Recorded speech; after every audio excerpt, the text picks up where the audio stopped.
હવે ચર્ચા કરીશું સિન્હાન બેંકના કુનાલ સોંધાણી આપણી સાથે જોડાઈ ગયા છે।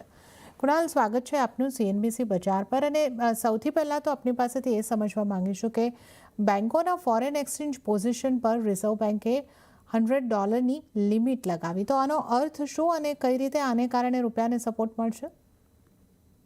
તો સૌથી પહેલા આપણે જે એનઓપી નૂપ લિમિટ કહેવાય, જે ઓવરનાઇટ પોઝિશન જે કેરી કરી શકે એક બેંક, એના લીધે જે આરબીઆઈ કીધું છે કે $100 મિલિયન ઉપર કેરી નથી કરી શકતા પોઝિશન્સ ઓન શોર, એટલે ઇન્ડિયામાં। નાઉ ઓવરઓલ અગર આપણે બેંક્સની વાત કરીએ તો average positions as per estimate around $300 to $400 million almost પર બેંક એવરેજ આ પોઝિશન છે। અગર આપણે ઓવરઓલ આ ટોટલ કરીએ નંબરની તો around $25 to $30 billion access positions કહેવાય અગર આ $100 મિલિયન ઓવરનાઇટ નૂપ લિમિટને કન્સિડર કરીએ, વિચ મીન્સ કે જે બેંક્સ છે એ લોકોને એપ્રિલ 10th સુધી જે વખત આપ્યું છે એમાં જેટલી પણ એક્સેસ પોઝિશન છે એ અનવાઇન્ડ કરવી પડશે। અનવાઇન્ડ કરવામાં એટલે એમને ડોલર સેલ કરવું પડશે, તો ડોલર સેલ સપોર્ટ મળશે।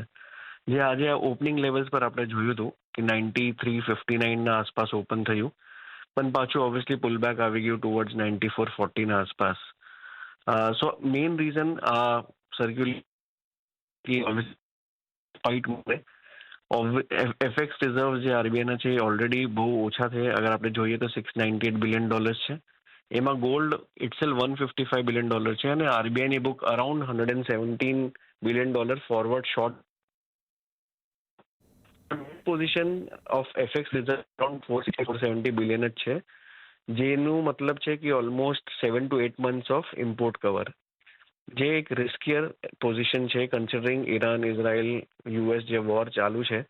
અગર એ કન્ટિન્યુ થતા દેખાય છે તો આ થોડુંક ટાઈટ સિચ્યુએશન થઈ જશે ફ્રોમ ઇન્ડિયન મેક્રો પર્સપેક્ટિવ। તો રૂપીના માટે આ શોર્ટ ટર્મ મેજર છે, પણ કેટલું આ રૂપિયા અહીંયાથી એપ્રિશિએટ થશે એ ક્વેશ્ચન છે। સો મારા લીધે આઈ થિંક એક નીજક રિએક્શન આપણે જે જોયું એ સસ્ટેનેબલ હશે કે નહીં, આઈ થિંક એ ઇન્ટર્મ્સમાં જ આપણને ખબર પડશે। ઓકે, તો આપણે આ જે આરબીઆઈ દ્વારા પગલું લેવામાં આવ્યું છે એનું એક નીજક રિએક્શન તો જોયું, પરંતુ આપણે જે રીતે જોયું ફરીથી રૂપિયામાં આપણે એક ડેપ્રિશિએશન આવતા જોઈ રહ્યા છે અને 94ના ઉપર 94.30-35 સુધીનું કામકાજ અહીંયા આગળથી જોઈ રહ્યા છે। તો કુનાલજી, જે રીતે આપે જણાવ્યું કે અહીંયા હવે ઘણી ચિંતાઓ બનેલી છે, યુદ્ધની પરિસ્થિતિ પણ બનેલી છે, એની ખાસી અસર છે, તો આપના હિસાબે આ બધાની વચ્ચે હવે આરબીઆઈ પાસે જે પગલાં લેવાના હતા એ લેવાઈ ચૂક્યા છે, હજી કોઈ ઉપાય બાકી હોઈ શકે ને રૂપિયા કઈ રેન્જમાં હવે આપણને આગળ રહેતો જોવા મળી શકે? સો 2-3 વસ્તુ છે। અગર એક આરબીઆઈની આપણે વાત કરીએ તો બિકોઝ શોર્ટ પોઝિશન વધારે છે તો એગ્રેસિવલી ઇન્ટરવીન કરવા માટે થોડુંક ડિફિકલ્ટ છે, કેમ કે further addition of short positions થઈ જશે, એ ફર્ધર રિસ્કી થઈ શકે છે। That is why RBI alternate resource જોયું કે અગર આ આપણે કરીએ નૂપ લિમિટ તો એટલીસ્ટ શોર્ટ પોઝિશન્સ માર્કેટમાં આવશે અને રૂપીને થોડુંક સપોર્ટ મળશે। સેકન્ડ પ્રોબ્લેમ એ પણ છે કે જે લિક્વિડિટી છે માર્કેટમાં, આઈના liquidity because of March end જે જીએસટી આઉટફ્લોઝ હતા, એડવાન્સ ટેક્સ આઉટફ્લોઝ હતા, તો આ બહુ ટાઈટ લિક્વિડિટી છે। તો અગર એમાં ફર્ધર ઇન્ટરવીન કરે તો લિક્વિડિટી ડેફિનેટમાં વહી જશે।